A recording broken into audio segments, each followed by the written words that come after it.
I'm very happy to be talking with Bridget Brown today. Bridget, will you tell us a little bit about the work that you do? Hi, Elizabeth. Thank you so much for having me on the show.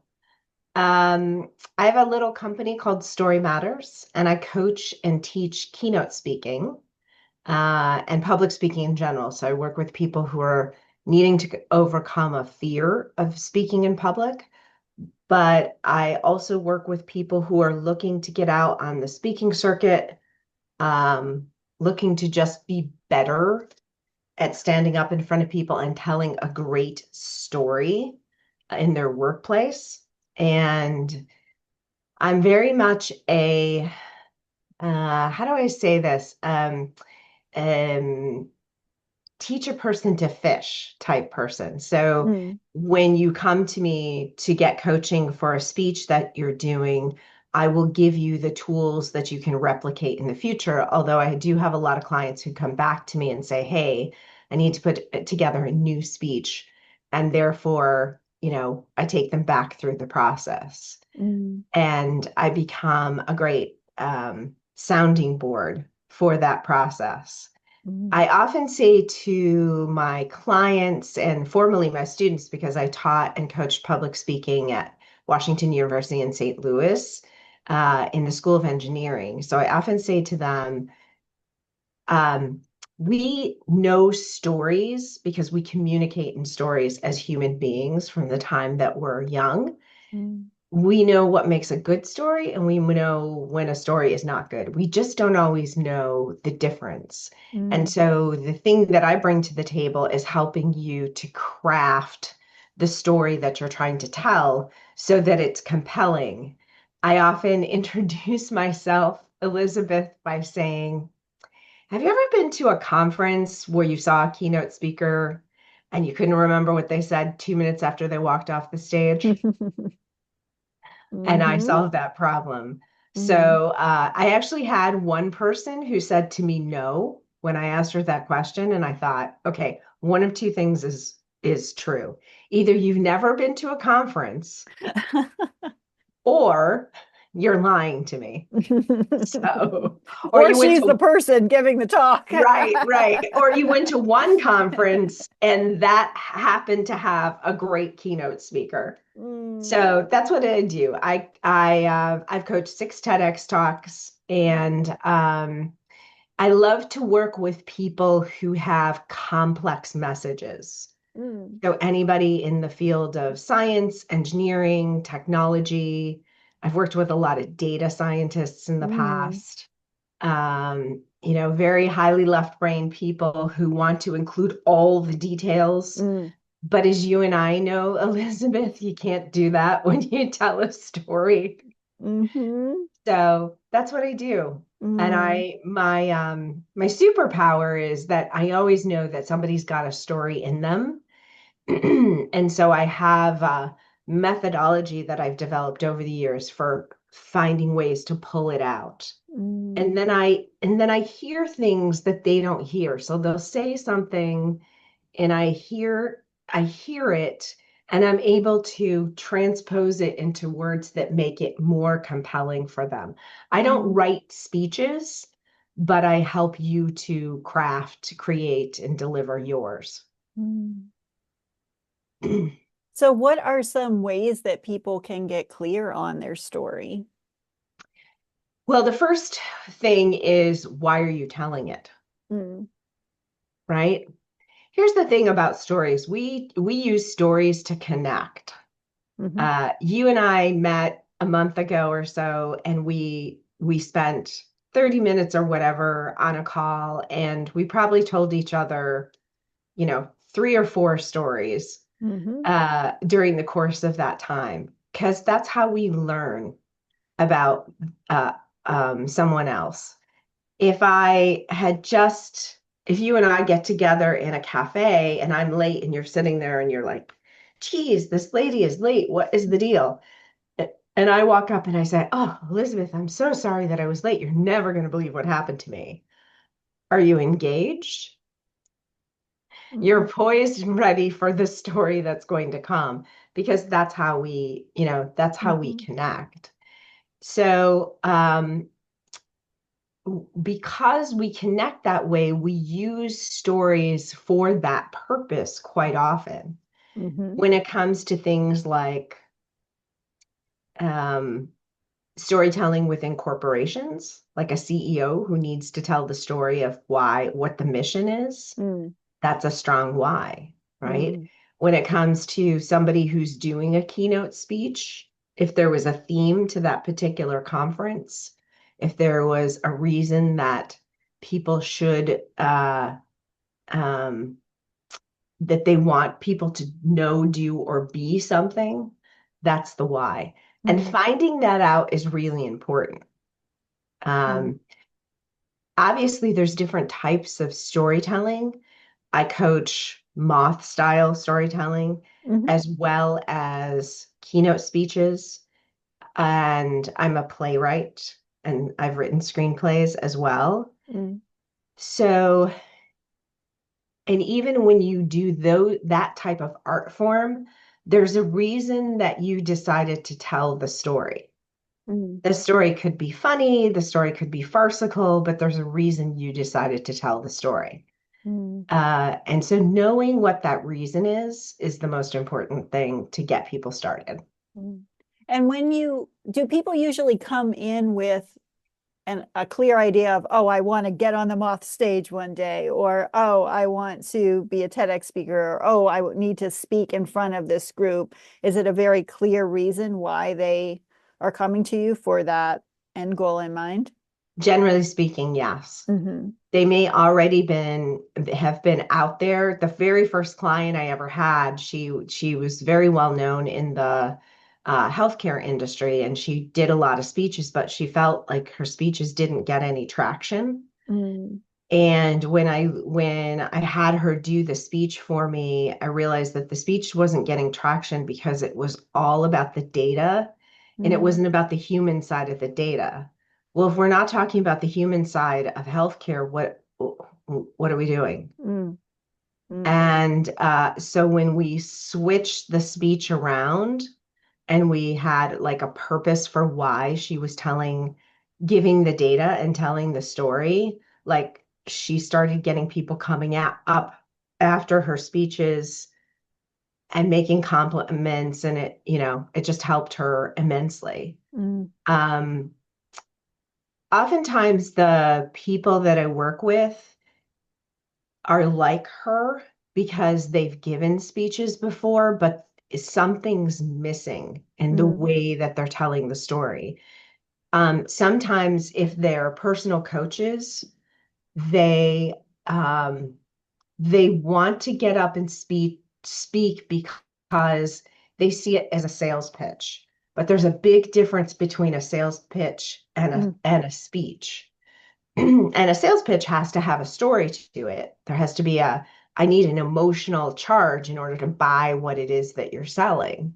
mm, But if I come to a conference and you're just pitching me, mm. that I'm offended. Like I can see Yeah. the look Ick, of big distaste. ick. Yeah. For those of you listening, you missed the look of Yes. distaste on Elizabeth's. Yeah, because nobody wants to hear that. But I Yeah. have actually my own coach. A long time ago, I coached when she was building her coaching business.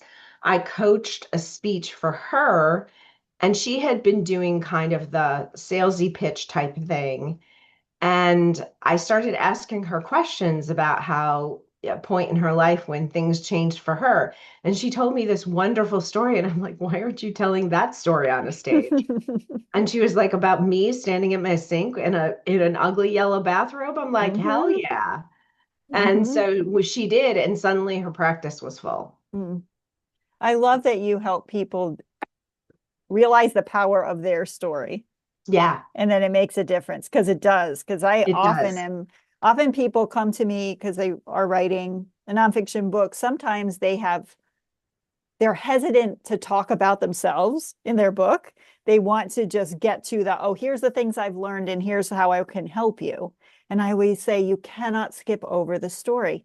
That's what gets somebody to trust you. That's what Hmm. gets somebody to know that you really have lived it, and that you know, what you're telling them matters and it could actually Yeah. help them, right? Yeah. And just like you said before, this is how we connect with one another. We're kind of built for this, that we connect through story.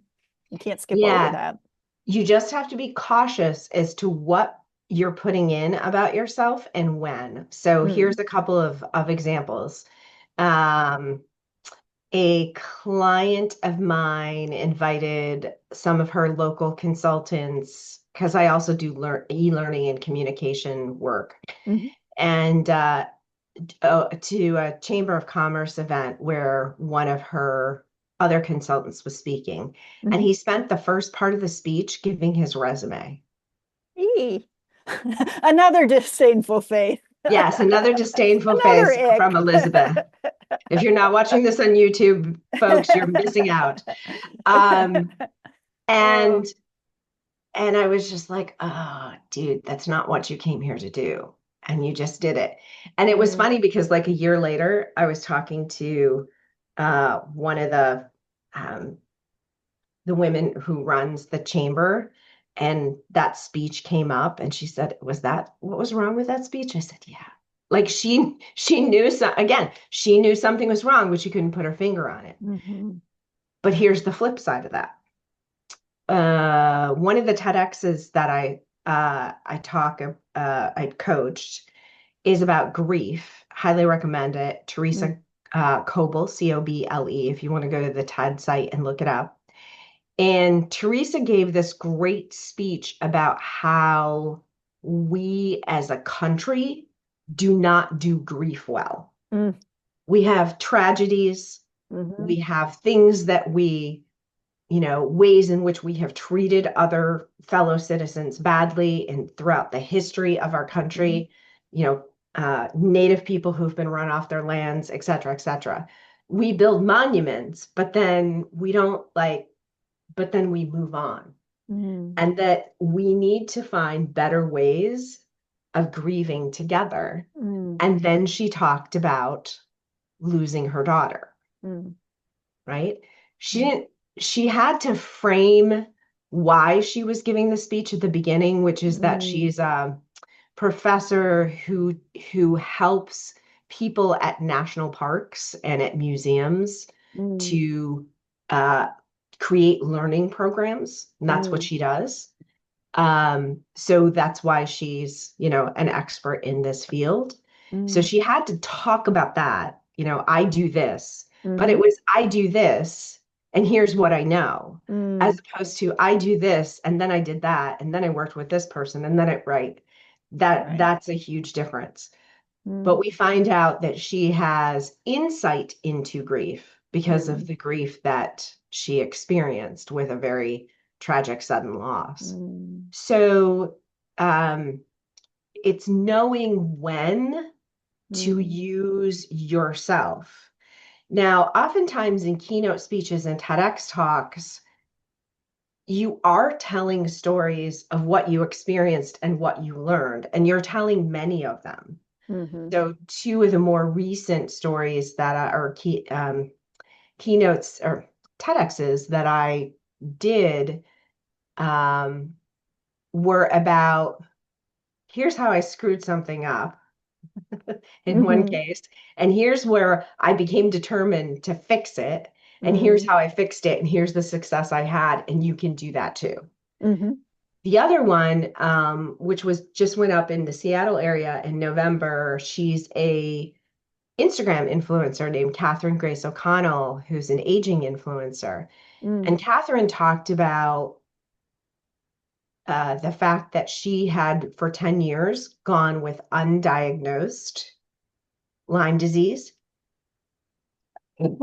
bless you.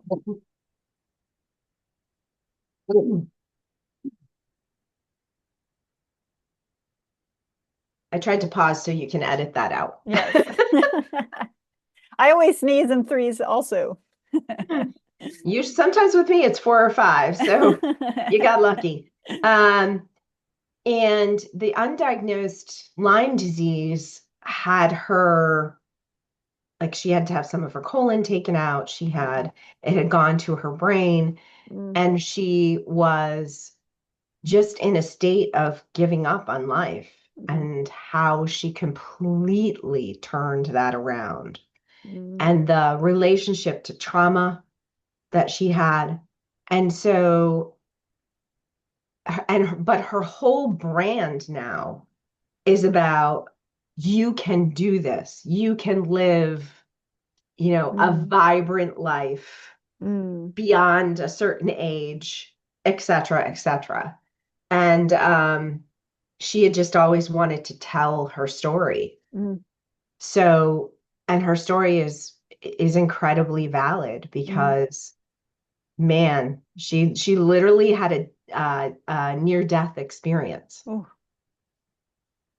So, I'm curious if is coaching someone around a TED talk different from other types of talks? Do they require different things? there's a few requirements, but TEDx talks and keynote speeches are roughly the same thing. Okay. Some of the requirements are that the way in which you have to make sure you back up your facts. Mm, Like, I can give as much opinion as I want, but if I'm going to quote somebody, I mm, got to be able to say where I found the quote and everything else, which you should do in a keynote speech anyway. right. Um, so, and then time wise, because sometimes you'll get asked to do a keynote speech that's 30 minutes long, which is really long. Mm, But it used to be TEDx's are 18. Most TEDx organizations ask for 10 to 12 minutes. hmm I think they do that because they know if they ask for 10 to 12, they'll get a 14-minute speech. Right. They And know how so, it goes. but I always say to people that a presentation, which is essentially what these are, a presentation is a cross between a lecture and a speech. Mm, So if we think of a speech, we think mostly of politicians, right? hmm Politician gets up, they don't have a PowerPoint or anything else to behind them, but they give a speech in which they're trying to be engaging, and they're saying what's in it for you, mm, which is really important because we again, that goes to the why. Why am I saying doing this speech? hmm A presentation is, I'm going to teach you something, or a lecture is, I'm going to teach you something, hmm along with getting your buy-in on this thing. hmm So in both cases, but especially I think in a lecture, there's a call to action. Usually, if it's a politician speech, the call to action is vote for me. hmm But in a lecture, it's a call to action, which is do something, change a behavior, learn something, whatever it is. And so those things are connected hmm in a way, and that's what creates a presentation. hmm I wanted to ask just one more question about when you're working with somebody that's afraid and the fears of getting up on stage, because Yeah. that feels like a big one. Yeah. Um, anything that you can give for guidance or advice for somebody who has a dream of being on stage or feels called to be on stage, but does have a lot of fear around it? Do you have any words of wisdom for them? Yes. So the fear of public speaking is not actually about standing up in front of people. Mm, I'm going to say that again because it's really important. The fear of public speaking, which is like one of the top three phobias. mhm. I think I have the other two, which are snakes and heights, which are about snakes and heights. I Yeah, don't care sign what me you up for say. both. Um, Whew. but the fear of public speaking is not about standing up in front of people. Mm, The fear of public speaking is about I've identified as one of four things. One, they're going to laugh at me. Two, imposter syndrome. They're going to figure out I don't know what I'm talking about. mm, Three, they're going to really see me. mm, Four, any combination of those three things. mhm. And I have seen, especially when I taught at Washington University in St. Louis, I have seen students who, when I break those down, have major aha moments that almost change their entire personality because Wow. they've walked through the world thinking people are going to laugh at me or people are going to see me at any moment. And when they start addressing that thought process, they things really shift for them. Mm, Quick story. One of my, I still consider him a, I didn't really do anything, but I still consider him a big success. Um, when I teach public speaking in person, especially, I use the tool of improvisation. mhm, So I help people to overcome their fears and help them to focus outwardly so that they can better communicate and have better presence mm, using this tool of improvisation. The very first semester that I taught, it was a group of infrastructure engineers, cyber security engineers, project managers, that kind of thing. And I had a student who, when he at midterm, they had to give like a 3-minute executive ask, which in a corporation is going into your boss and saying, I need X, Y, and Z in order to do A, B, and C. And then they also had to give like a 7-minute TED type presentation. And that expanded to 5 minutes and 15 minutes, respectively, at the end of the semester. So one of my students, he got a D plus in the midterm because he just didn't really do either of the assignments. And then he started not showing up to class. Now, this is a $50,000 a year program that is mm, often paid, master's degree program that was often paid by their organizations that, they worked at. And uh, you had to maintain a B average, otherwise you'd get kicked out of the program. mm, So he showed up to rehearsal for his final presentation and he wasn't anywhere close to prepared. He'd done like nothing. And I pulled him aside and I said, "What's going on? You're going to fail this class. I'm going to have no choice but to fail you." And he finally admitted to me, "I'm so afraid they're going to laugh at me." mm, I was like, "Okay, well, let's test that theory out." So there were two other students there participating in the rehearsal, and they were mortified when I asked them to do the following. With his permission, I said to them, when he's going to get up and start speaking, you're going to laugh at him. And so we did that, and he mm. wasn't even 2 minutes in, and he stopped mid-sentence and said, "It's never going to happen, is it?" I said, "No."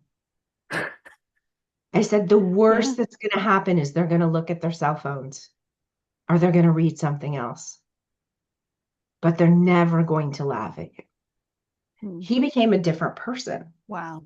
Like the person that we saw after the night we all gave our Mm, speeches was like a different human being. mm, Fast forward about 2 months after class ended, roughly, he emailed me and told me the following story that he got asked to speak at an IBM conference, which for wow. someone who does what he does is a huge deal.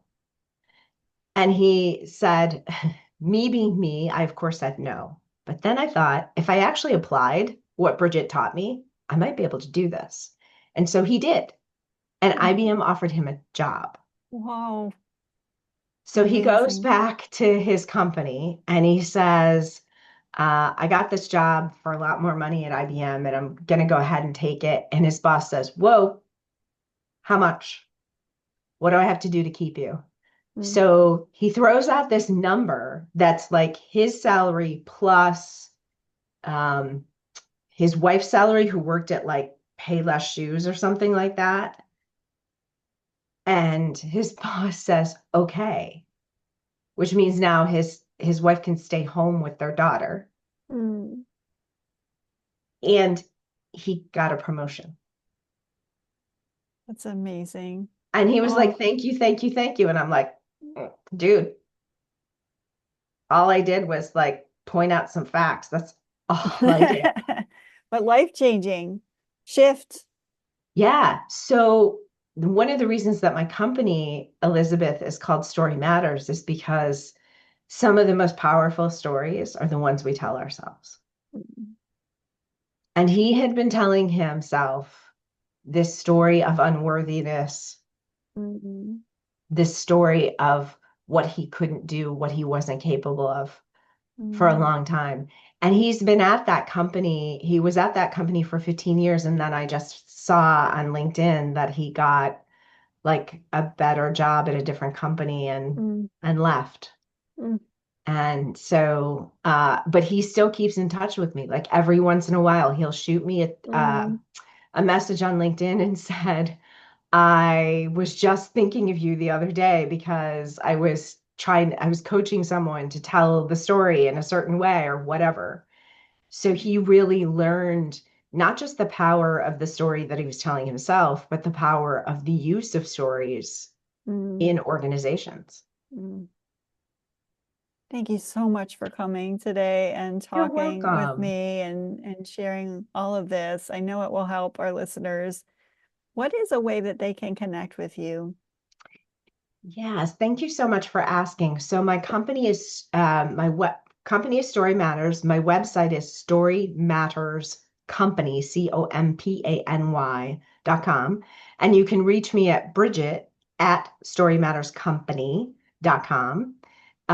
There is on my website, you can find a calendar to get some time so we can talk about what it is that you want to do. I teach and coach storytelling for sales in organizations. So if you're someone listening to this who runs or is on a sales team, please keep me in mind. And you can also find me under Bridget K. Brown on LinkedIn and Story Matters LLC on Instagram. Wonderful. Thank you for being here and thank you for the work you do in helping people share their stories and get more comfortable with them Thank you on for having me. stage.